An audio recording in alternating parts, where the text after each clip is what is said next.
for Stoneblade.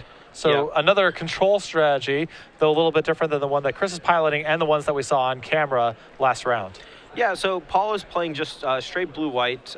He does have access to Supreme Verdict in his main deck, which is pretty good against a lot of these creature-based strategies. Chris VanMeter's list having Deathrite Shaman and True Name Nemesis maybe at an advantage because, you know, normally in like a control mirror, the one that's a little more aggressive with the disruption can take the offensive more quickly and really like push the minor advantages that you can gain that way. But when you have an uncounterable Wrath of God like Supreme Verdict, it can really change how a lot of the match goes just like tangibly. So Chris starting off play with an Underground Sea, Paul with a Flood Strand. It appears as though Chris is mulligan to 5 this game. Eesh. So he's brainstorming on his main phase in the second turn looking for a second land. Yeah, Paul actually is playing something very similar to Joe Bernal's Back to Basics list from a couple of weeks ago, where he made top 8 of an open in some tournament that I can't remember, and I apologize. I believe it was Columbus. It may have been. I don't want to lock it in. However, Back to Basics is in the main deck, and he has access to Singleton Swamp, which he uses to flashback his Lingering Souls. Also has access to putting 3 counters on Engineered Explosives. So while it is technically Esper, it is almost certainly base black or blue-white with just a very minor splash of black, whereas Chris's deck has a ton of black spells. He has main deck Thoughtseize, Liliana of the Veil, to go along with his Deathrite Shamans. And Back to Basics really, you know, another response to the format very similar to the one that we've seen with Blood Moon become a lot more prevalent recently. Right. The 2 cards are incredibly similar. They lock out opponents pretty well. However, Back to Basics does not preempt lands. You know, for example, you still get the 1 activation out of your lands against Back to Basics. So when you're playing very powerful spells like you know, Stoneforge Mystic, True Name Nemesis, Deathrite Shaman, you actually get a chance to play your spells and have them impact the game, whereas with Blood Moon, as we saw last match, it just completely locks your opponent out of the game. So Paul with a second Flooded Strand and just passing the turn. Chris at the end of the turn, breaking his Polluted Delta, resetting the cards that he saw through Brainstorm. Yep. Draws and does not appear to have a third land, but he does have Stoneforge Mystic. Yeah, and that's a pretty solid one, although he awkwardly drew the Batterskull. So he may actually get Paul to burn a Force of Will here to take care of the Stoneforge Mystic, seeing as Paul's hand just has, well, he has Supreme Verdict and Swords to Plowshares, so maybe he doesn't actually, or sorry, Detention Sphere and Swords to Plowshares. So I guess he actually wants to let it resolve, just use Swords to Plowshares to keep Batterskull from coming down. Since Chris did mulligan to 5, it's unlikely he's going to be casting Batterskull for quite some time. So Chris searching with Stoneforge Mystic, finds Umezawa's Jit. I've had so many arguments about how to pronounce that card, it's not even funny. I believe it is Jit, but at this point the Magic community I feel has colloquialized it to Jite so much that it's kind of interchangeable. Yeah, I think we need our resident Japanese expert, David McDarby, aka Jace McDarby, to give us a little bit of knowledge when it comes to Japanese cards. I suspect we could find an actual Japanese person to inform us on this as well. I don't know. I don't know that guy, but sure. I know David. So Paul finding a basic Plains with his Flooded Strand and attempts to Swords to Plowshares the Stoneforge Mystic at the end of the turn. This is actually pretty interesting from Paul. He does have 3 basic Plains in his deck. His hand contains a Swamp and a Jace the Mind Sculptor, so it's interesting that he would fetch a Plains with the risk of potentially drawing a land that does not tap for blue as his you know, 4th land draw. Or perhaps it was an Underground Sea and I mistook it for a Swamp. I apologize, because I think he drew a Polluted Delta for the turn. So I do not expect dual lands to be black bordered very often, so the fact that it was an Underground Sea caught me a little off guard. So yeah. Paul's let off the action here with a Beta Plow and a Beta Underground Sea, so this guy means business. Yeah, but it looks like he's played with them quite a bit because I see a little whiting on the top of the Underground Sea. So this man not afraid to jam with 2K cards and just hope for the best when, you know, something bad happens. He has to sell his collection. So Chris has found a third land. Yeah. Hardcast Umezawa's Jite. Personally, I mean, with the hand currently as it is for CVM, I think it's not unreasonable to just cast Liliana here because the Jite not really putting any sort of pressure on Paul. It doesn't look like I mean, maybe he doesn't want to discard it, you know, Umezawa's Jite because he's already down on cards, but I don't foresee it doing a whole lot here, and I think I would much rather trade Jite for a random card out of Paul's hand, honestly. So Chris potentially playing around something like trying to induce a Spell Pierce there or something, but Paul doesn't bite. Paul now breaks his Flooded Strand, finds a basic island, and he has drawn back to basics this turn, so we may see some fireworks. Yeah, I mean, I don't think there's going to be too many fireworks because CVM's hand does not have any way to really interact with it, I don't believe. I think his hand is Liliana, Batterskull, and a random card that I do not recall. Perhaps a Swords to Plowshares or another reasonably mediocre removal spell for the moment. So Paul also breaking his Polluted Delta, finding a basic island, and this might signal Chase the Mind Sculptor instead of back to basics. Yeah, I mean, I think having the spy here to resolve Jace is pretty solid. You know, not a whole lot of Deathblade decks play Spell Pierce. Perhaps he just wants to fetch the basic land and not have to tap the Underground Sea yet so that he can cast the Jace the next turn. Yeah, a lot of flexibility with his path, and even appears to have Forcible in hand to back this all up. So Right. Paul runs out the back to basics, it resolves, and now Chris down to a lonely Flooded Strand. And also this appears to be a deck without any basic lands. Yep, so very similar to last match, we're going to see a 3-mana enchantment completely lock the opponent out of the game. Paul here following it up with a fetch land, going to be able to cast Jace the Mind Sculptor without tapping his Underground Sea, making sure he still has access to black mana should he draw Lingering Souls or something similar. So Chase the Mind Sculptor is on the stack here. Chris is going to force a will, and we'll see if Paul fights back over this. Yeah, Paul most certainly going to force pitch Detention Sphere or Supreme Verdict and resolve the Jace, and then with back to basics and Jace in play and Chris VanMeter having virtually no board presence, Umezawa Shite doesn't really have living weapon, so it's not really going to pressure the Jace too much. The sleeper hold is being applied right now. Yeah, and hopefully Chris will recognize how bad the situation is and concede. Yeah, okay, so Chris, you know, knowing that this matchup could take a while, very similar to our last match, a kind of a premature concession, but not really. I think it's a very smart concession to conserve time, and players at home watching that could very easily take, you know, a little nugget of information from that. You know, when you're that far behind in a game of Magic, facing off against multiple permanents that you can't really interact with, you know, there's no real use to playing out like another 10 to 15 turns just waiting for your opponent to find some way to kill you when you don't have any outs. Potentially, there's also information, you know, if Paul's going to win that game eventually by Fate Sealing with Jace, there's a lot of information he might be just able to gather see, by, you know, 20 cards or whatever. Right. So as we move on to the sideboard, you have Paul's deck list in front of you. What are we working with? All right, well, the sideboard currently contains 3 Meddling Mage, a Misdirection, a couple Notion Thieves, a full set of 4 Thoughtseize, a second Engineering Explosives, an extra Sword of Fire and Ice to go alongside the Batterskull and the, I believe he has an Umezawa Shite main deck, yes, a Pithy Needle and 2 Flusterstorm. I don't think that a lot of these cards are all that good in that matchup except for possibly Thoughtseize. Being able to strip a Batterskull out of CVM's hand or take away like Force of Will or Spell Pierce or something to make sure that his back to basics can resolve or his Jace can resolve is going to be pretty huge. Sometimes I think that True Name Nemesis could be problematic for Paul's deck if he's not able to draw a Supreme Verdict, and having a Thoughtseize to preempt those True Name Nemesis could do a lot of work. So you're not in the market for Notion Thief here? I mean, I like Notion Thief when my opponent's a combo deck, shutting down all their like brainstorms, cantrips, etc. But in general, I think that it's just a 4-mana spell that sometimes, yeah, you have the story that you got your opponent when they played Jace and brainstormed, and then you got to brainstorm, they put 2 back, and you got to attack and kill the Jace. But I mean, those don't really come up too often, you know. Especially, your opponent can sometimes sniff out cards like Notion Thief, where, let's say, you know, they Thoughtseize you a turn before or 2 turns before or something, and you don't have Notion Thief, but on turn 4 you like have Stoneforge Mystic that you could cast or something, and you just opt not to. Like, they have to go through every iteration of every card in the format that could potentially destroy them if they do something, you know, and they have to figure out why you didn't cast that spell. And Notion Thief, for a lot of people, is at the top of their list of these blowout sideboard cards that can come in.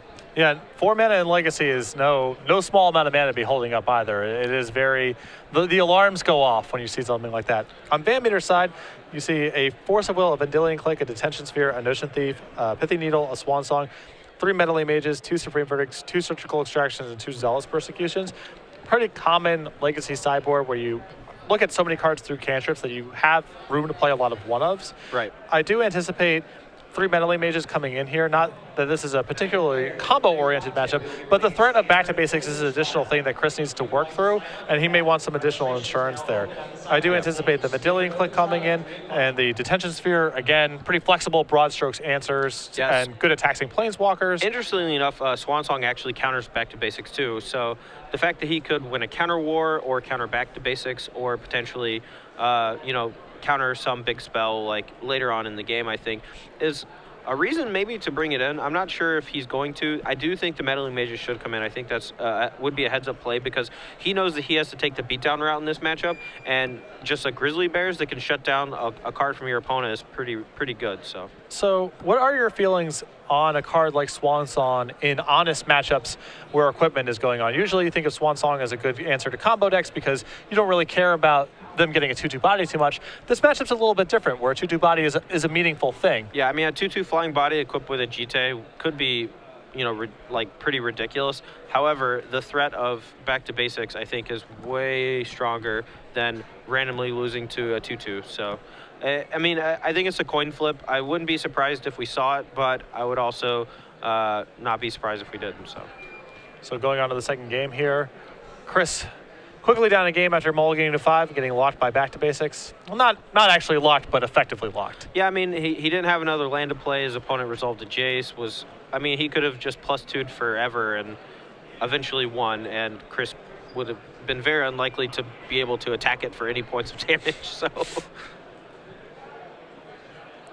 If you're just joining us, Star City Games Legacy Open in Atlanta. We're round 4. Patty Sullivan, Todd Anderson. The beard is here. Chris VanMeter.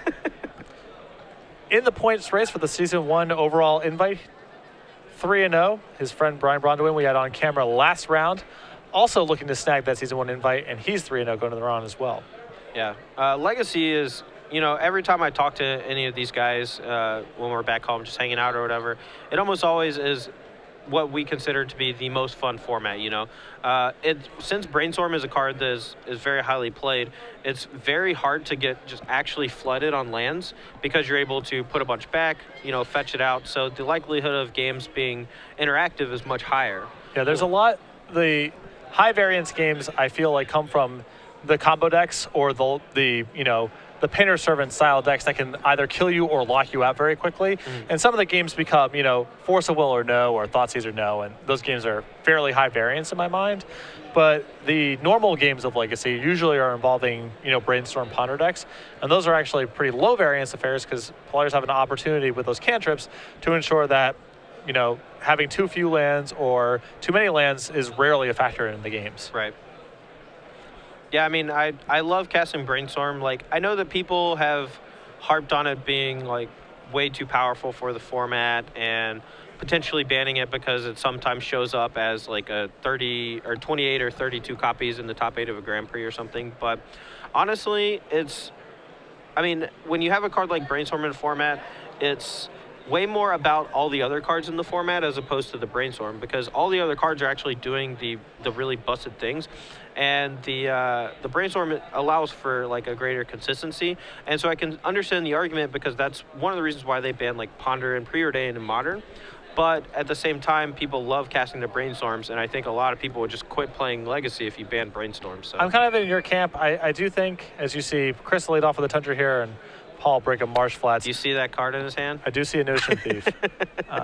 I do agree with you insofar as I think Brainstorm's by some margin the most powerful card in the format, but it is sort of part of the personality of the format at this point. And I don't think, that kind of radical overhaul to the format would be overall fun for the player base at large, even if it is the best thing to be doing. Right. And to be fair, when was the last time you heard someone say, oh man, my opponent cast a Brainstorm and then I lost?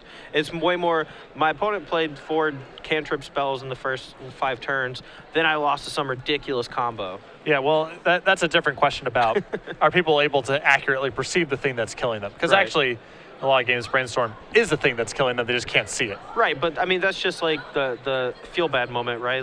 If Brainstorm's not causing the feel bad moments, maybe it's just fine, right?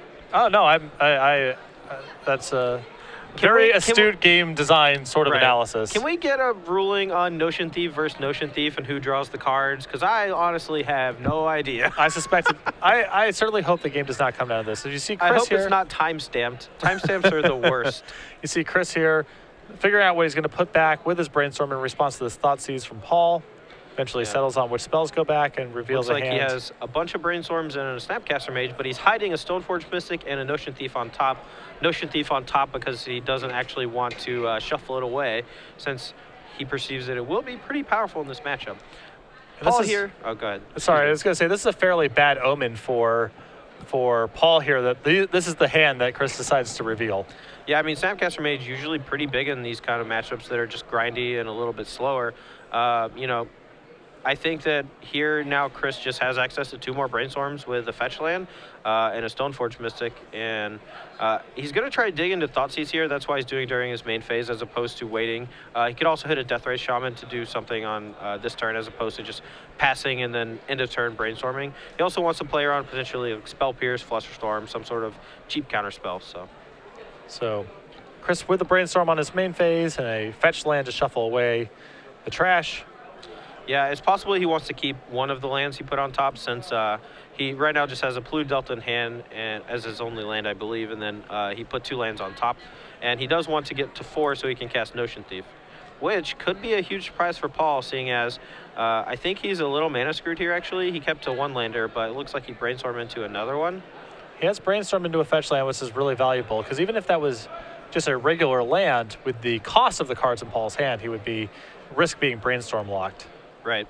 And for those of you who don't play a lot of Legacy, the best brainstorms are when you brainstorm and have access to a fetch land, because usually you don't want to keep all the cards in your hand. You know, you want to shuffle them away. However, when you have access to a fetch land, or when you don't have access to a fetch land, sometimes you draw 3 bad ones and then you have to put 2 of them back on top and then draw them over the next 2 turns.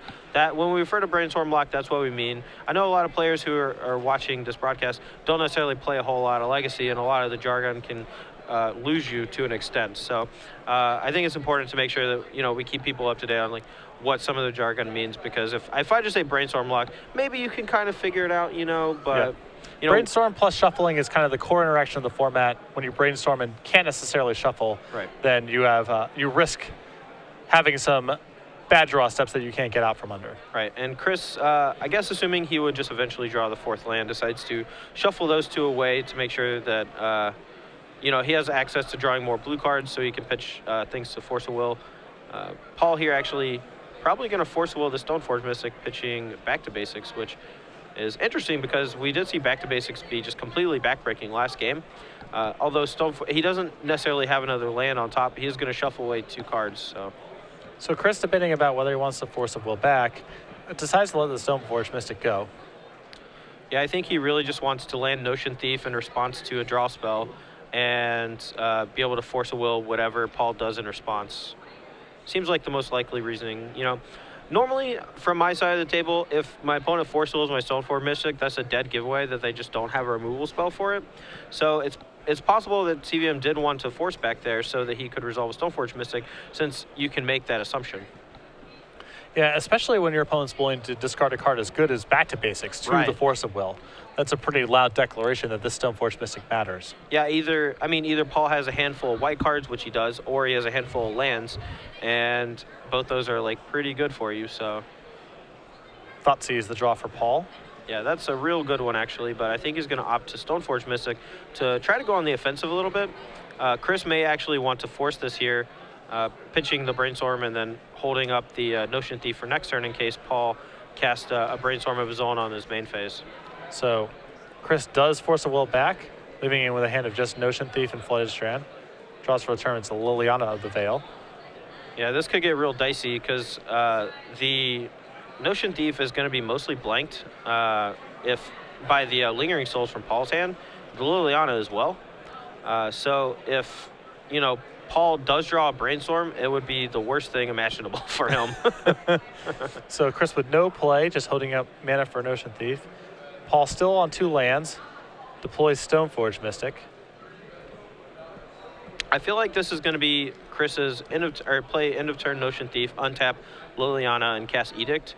or use the Edict effect, and to make sure that the Batter Skull from Pall can't come down, or potentially an Umezawa's Jite from Pall here, because he does have the Lingering Souls in hand. So this doesn't look like a great spot for Chris. The Notion Thief not doing nearly as much work as he wanted it to. But, I mean, sometimes that's just how it happens. You know, you have these really high variant sideboard cards like Notion Thief where, again, as I said earlier, yes, sometimes your opponent casts Jace. You get the crazy blowout with the Jace Brainstorm, and you get to kill the Jace. But in actuality, that's just not how it happens sometimes. And here, we're just casting a 3-1 with Flash. So Chris breaking his 2 fetch lands at the end of the turn here, finding 2 more lands, and I believe that your prediction will soon turn out to be true, as I believe we're about to see a Notion Thief just deployed into the abyss here at the end of the turn. Yeah, and then once Pall actually draws a 3rd land and casts Lingering Souls, that you know, Notion Thief's just going to look pretty embarrassing. So, I mean, I understand why you want it. I understand that it's really good sometimes and is one of the best cards you can draw against a Jace. But at the same time, you know, this very specific matchup with Pall having back to basics, you have to assume that it's very similar to Joe's list from a couple of weeks ago, where he almost certainly has Lingering Souls in his deck. So your cards like Notion Thief and Liliana are going to be a lot worse. But luckily for Chris, he drew a real good one. Yeah.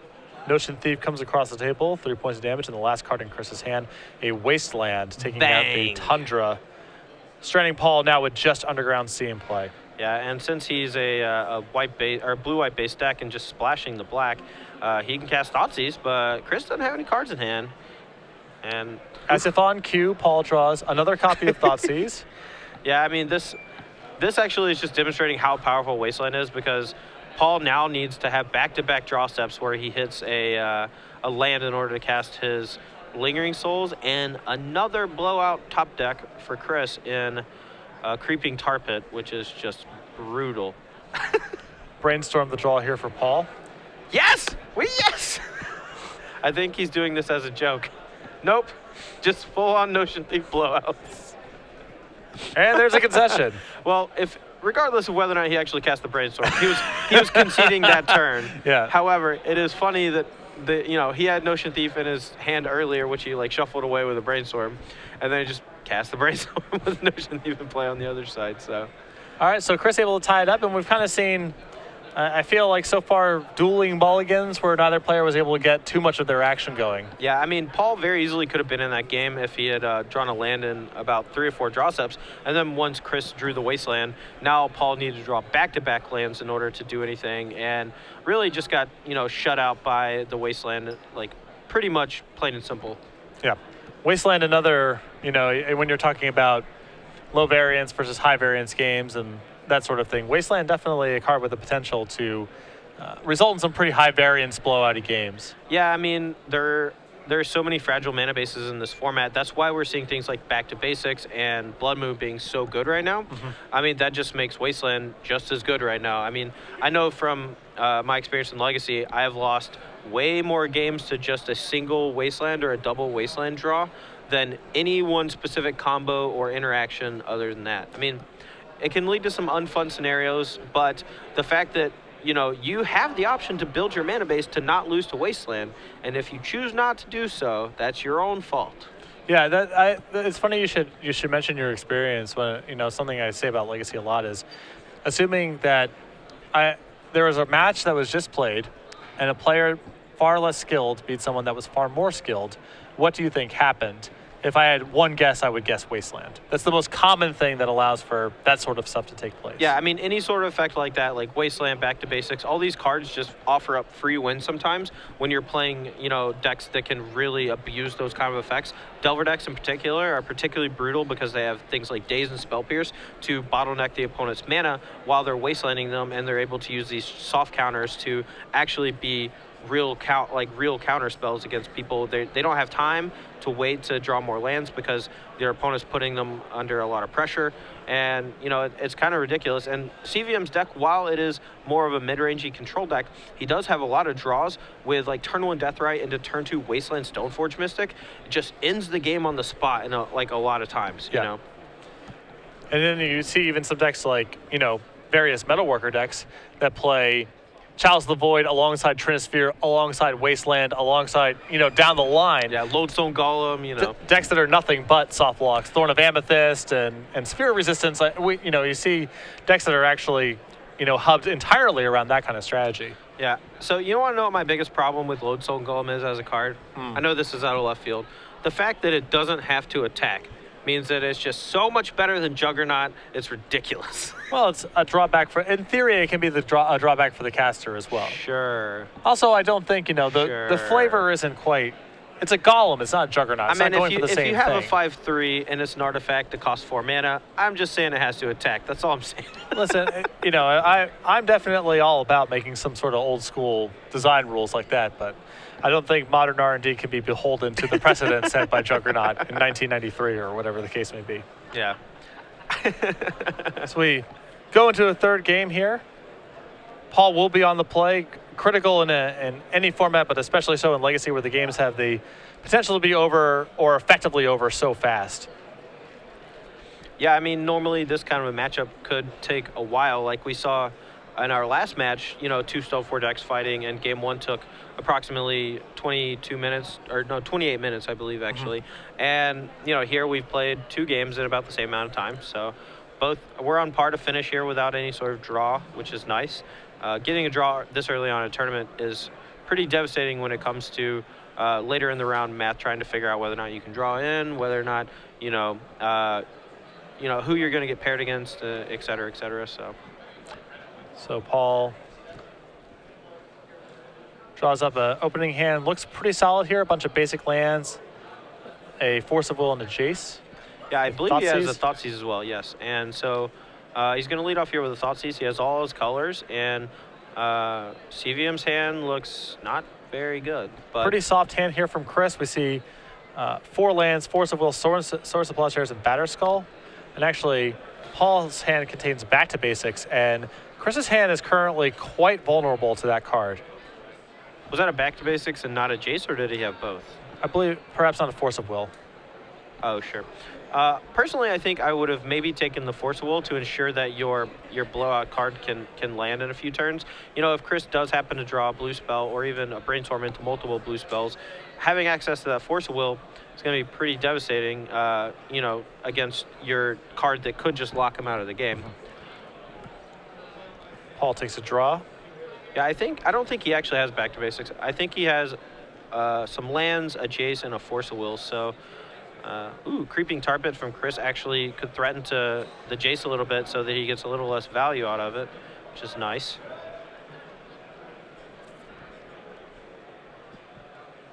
It is Force of Will. They both have that same color scheme going on. Yeah, they are similar art pieces. Right. I haven't played too much of Back to Basics, but I did confuse it earlier with a Force of Will, so I can definitely see that happening. So Thoughtseize shows the same hand. Paul goes ahead and takes the Force of Will. That was a real good draw. Spell Pierce the draw for Chris. Yeah, whenever you Thoughtseize your opponent and then you just plan on following up with this, big bad spell, and your opponent has 1 turn to draw something to interact with it, and here Chris has done just that. I have no doubt that Paul's going to jam Jace here on turn 4, and if he doesn't draw a blue spell, he's not going to be able to Force a Will. Here it comes. Here's Blowout Jace, City. And Chris reveals the Spell Pierce he just drew. Yeah. Too bad he didn't have a Delver in play to reveal to it. I would have loved to have seen the slow roll, no reveal, just so you could Spell Pierce the Jace. Chris still having trouble finding some action here. He's drawn just a bunch of lands here, so just Swords of Plowshares in hand alongside his lands. Yeah, I mean, it's pretty bad when you're playing Legacy and you keep a kind of a mana-heavy hand and just draw like 4 more lands in a row. And luckily, we drew the Spell Pierce at the exact right time that we could draw it, because if we drew it the turn earlier, then Paul actually takes the Spell Pierce and leaves him with the Force Will in hand. And then Chris is forced to try to draw a blue spell to Force a Will, the turn where we cast the Jace. But now Paul has access to Force a Will. I feel like CVM should have gotten a little aggressive there and just jammed his Creeping Tar Pit for 3. Paul's already taken 4 damage from his Thoughtseizes, and that could be a very real clock. And I fully expect Chris actually to do that this turn, noticing that Paul doesn't have a whole lot of action. He really needs to apply pressure because he's getting so flooded. So Chris has drawn and cast Deathrite Shaman. Both players flooding out pretty badly here. We'll see if Paul decides this is a worthy use of his Force of Will. Yeah, I mean, I think Chris is really afraid of back to basics, and which is why he's not attacking with the creeping tar pit. But with so many lands in your hand, you just have to know that you're going to lose to the card anyway. Like, maybe you could get a little lucky. Your opponent casts back to basics. You draw like a Stoneforge Mystic, and then you're able to eventually put a Batterskull into play. But so many things have to go right after your opponent resolves the back to basics that I don't think it's worth not just jamming in for 3 damage. Right now, Paul could be at 10 life with Chris having an active Deathrite Shaman and an active Creeping Tar Pit. Now he is still at 16. Chris hasn't really done a whole lot. Did draw Brainstorm, which was quite good here, being able to shuffle away a couple lands. And I think that might be the other argument for Chris not going ahead and attacking with the Creeping Tar Pit the turn that you suggested, as he only had one shuffler in play, his Misty Reinforced that he would have had to sacrifice, and because he's flooding out so badly, it would have taken out a lot of the upside for Brainstorm, as he's drawn it now and his hand's a little more flush with spells with a Force of Will, a Spell Pierce.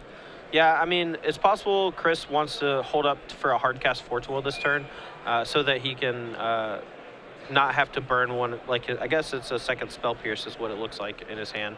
He has 2 lands on top, so he's almost certainly going to use the Misty Rainforest to shuffle that away, but still playing on eggshells here around back to basics. And honestly, I would just be jamming my guys and just punishing my opponent, trying to deal as much damage as possible while it looks like he's flooded, you know.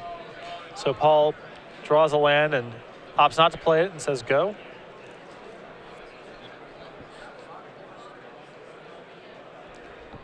And for those of you curious about the Richmond attendance and that record, we are 6 pre-registrants away from breaking the Grand Prix Madrid Hey, record. I actually need to take a break for a moment to go pre-register because I haven't done that yet. But we are now 5 entrants away from right. No. I want to be the one who breaks the record. So I really need this match to finish within the next 5 minutes so I can be the one. See a Deathrite Shaman here at the end of the turn from Chris. Yeah, activating dealing 2 to Paul, putting him down to 14. And, you know, shuffling away those lands, which is key. I mean, you do make a good point that cracking the Misty Rainforest would have made that Brainstorm much worse if he had decided to attack with Tar Pit on turn 4 or 5. But, I mean, missing out on that damage, you know, Paul now has drawn the Swords of Plowshares to actually deal with it, and Chris is just going to run it headlong into that Swords of Plowshares. But he will still have an active Deathrite Shaman in play, which is pretty important in this matchup, being able to have access to more mana outside of a back to basics, but also just, you know, being able to potentially negate any sort of Snapcaster Mage shenanigans that Paul could have. So Swords of Plowshares on the Creeping Tar Pit. Chris with Force of Will in hand elects not to fight over it, and Paul draws another land. Yeah. I mean, Paul here just flush with lands. A lot of times when you draw this many lands, you just want to hold on to some of them in your hand so that if you do draw a Brainstorm or a Jason in the next couple of turns, you have enough cards in hand where you can put a couple lands back. And even though he does play a land here, he has 2 more in hand to put back, so no harm, no foul. Yep. Deathrite end of turn, removing Source of Plowshares from Paul's graveyard. Yeah, CVM here with a couple forces, a Pierce, and 2 Swords of Plowshares. And content to just sit on this Deathrite Shaman, keep passing turn, but it looks like Paul did draw an answer here with Injure Explosives, which he can cast for X equals 1. Chris could potentially force a will, but I don't know. This could be a little bit of a fight here because Chris doesn't really have any pressure to put on his opponent. Yeah, Chris was not willing to fight over the Source of Plowshares. We'll see if he's willing to fight over this. Yeah, and he actually could get a mini blowout here with Force versus Hardcast Force versus Spell Pierce. Because the Deathrite Shaman is active, can exile the Misty Rainforest, giving him blue mana to Spell Pierce, and Paul will only have the Flooded Strand to pay, and has failed to play a land this turn, but opts instead to just let the Injury Explosives hit the bin. So Deathrite Shaman still in play here. So we move to Chris's turn, draws his Flooded Strand. This feels right now like the game is shaping up to be the first high-impact draw is going to have a pretty big edge. Right. I think Chris having access to another Forceful in hand, though, could mean all the difference. You know, they're both in top deck mode, but Chris is already has a little bit of pressure in play, so he's the one in the driver's seat, and Paul's the one that has to react to him at the moment. So, Paul does not play a land, says go. Chris again activates Deathrite Shaman. Brainstorm's a good one. Fine draw for VanMeter. Yeah, I feel like this is a prime spot for main phase Brainstorm. I am an advocate of main phasing Brainstorm more than most human beings alive. The only time I don't think it's great is on turn 1 on the play. However, turn 2 on the play, just snap Brainstorm, fetch away some garbage, cast your 1-drop spells. Yeah. You know, I feel like that's a very common misconception with instants in general in Magic, is that people see that they're instants, so they feel like they have to do it on their opponent's turn. But in actuality, when your opponent's tapped out, when you need to draw into some business spells, there are so many points in these long games of Magic where main phasing your spell at very specific points is much better than ever waiting on your opponent's turn. And learning from that is important, especially in Legacy, when every turn, every mana, every card matters. Yeah. The game is much more played in your hand than it is in Standard, where the game is primarily played on the board. So Chris now has picked up a Stoneforge Mystic. Yeah, but that Batter Skull stuck in the yard, and he may have actually sided out his Zoomzawa GT, and he does want to hold up for just hard casting Force of Will. Doesn't really want to lose that. So Paul has drawn back to basics this turn, and to your point earlier in the match, this is exactly the kind of position that you're talking about, whereas Blood Moon would be a significant hindrance for Chris were it to resolve, back to basics, something he can much more easily operate against. Yeah. Hilariously enough, if the back to basics were to somehow resolve, which I don't think it will, because Paul just has he can play back to basics and hardcast Force of Will, but Chris can hardcast Force of Will and play Spell Pierce. So I think Chris is going to win on this exchange, but oddly enough, it mattered that Chris tapped his Underground Sea instead of his Tundra, because since Paul's at 10. He could have potentially just drained him out under the back to basics with his black mana sources, but since the Underground Sea was tapped instead of the Tundra, that could have ultimately left Paul at 2 life at the end of the game. So just a very funny small thing that happened that could have ended up mattering. Yeah. Though this game it probably will not. Like you were mentioning, it's a lot of details. It's a lot of each mana, each land you tap. These all add up. Yeah. Figuring out the right spot to cast the right spell. Huge. Now the risk here is if Chris actually fights over this Force of Will, this back to basics rather, and loses, he's in a ton of trouble. He's looking at committing a lot of mana this turn to fight over this if he's talking about hard casting Force of Will and Spell Pierce like you suggested. Yeah, I mean, if Paul had, I actually think that he saw Paul played his 8th land, cast back to basics. It's just a red flag that, Paul has a hard cast Force of Will. Otherwise, there's no reason to play the extra land there. When you have access to this many already. So I think Chris is a heads-up enough player to realize that. He knows exactly how this turn's going to go. Paul's going to fetch, he's going to cast Force Will, and it's going to get Spell Pierce, and then that's not the end of the game, but that's the end of this exchange, and could very easily be the end of the game in a few turns. So Chris with the hard cast Force of Will on the stack, Paul sacrificing a fetch land in response to go get the 5th land, presumably to cast Force of Will, as you suggested. I would hope so. This would be a weird road to take otherwise. Yeah. Force of Will from Paul, and Spell Pierce for the second Spell Pierce blah of the match for VanMeter. Yeah, I mean, I think this match came down basically to both players flooded a bunch. CVM peeled 2 Brainstorms. Paul drew 0? I want to say 0. I don't quite remember if he drew 1 earlier, so. So VanMeter now deploys Stoneforge Mystic. Yep. I assume he still does have the GT. He did not see Lingering Souls yet in the match, so it's possible he could have just sided out GT, because honestly, it's not great against the control decks with Supreme Verdict. It can sometimes make one of your threats into a bigger threat, but you're almost always going to get Batter Skull just because it's a much more resilient card. But here, he's going to go ahead and cast it, equip it to the Deathray Shaman attack, get a couple counters on it, and threaten to have lethal next turn, I think. So he's going to be 8, 2, 4, 5, 6. Not quite lethal next turn. Perhaps we can move to the Stoneforge Mystic, that's only 5, and then Deathray Shaman's only 7, so can't quite win next turn. But Chris exerting a lot of pressure right now. Right. And a not so valuable Force of Will, the draw for Paul right now, as he is losing to the board. Yeah, I mean, that's one of the dangers of having cards like Force Will in your deck when you're the control. It can be really good early on in the game for making sure that you're able to contain the pressure of your opponent. But now it's just Supreme Verdict or bust. So Chris moves the equipment onto Stoneforge Mystic, pumps before damage. Okay, opting only to do 3 to put Pall to 5. I feel like that's a little loose simply because you want to put your opponent dead within, a Death Red Shaman activation on your turn and then follow it up with, or on your opponent's turn and then one on your turn. I mean, maybe he's a little afraid of like a Swords of Plowshares, but at this point, I think Swords of Plowshares would have been cast a long time ago. And the other Jitte counter, not a lot of utility. Right. It's not really protecting him from anything else. Right. And this game is all but wrapped up. Regardless of what he targets here, either the Jitte is going to kill him or the Death Ray Shaman plus Stoneforge attack is going to kill him. So with just the Force of Will on backup, not a whole lot that Pall can do. Chris going to gain some useless life and activate Death Ray Shaman a bunch. In a turn, we're going to see Chris here. Death Ray Shaman. Pall down to 3. Chris untaps. Attacks Pall down to 2. And now activates Death Ray Shaman. And Pall extends the hand. Attention Magic players wishing to So Chris VanMeter wins 2 games to 1, advancing to 4-0 here in the Legacy Open with Esper Deathblade over Pall Callis playing Esper Stoneblade with main deck back to basics. Yeah, back to basics. Very much like Blood Moon, which we saw last match. Very much like Wasteland, which we've talked about at length. Just cards that really punish people for playing non-basic lands in general. And with so many greedy mana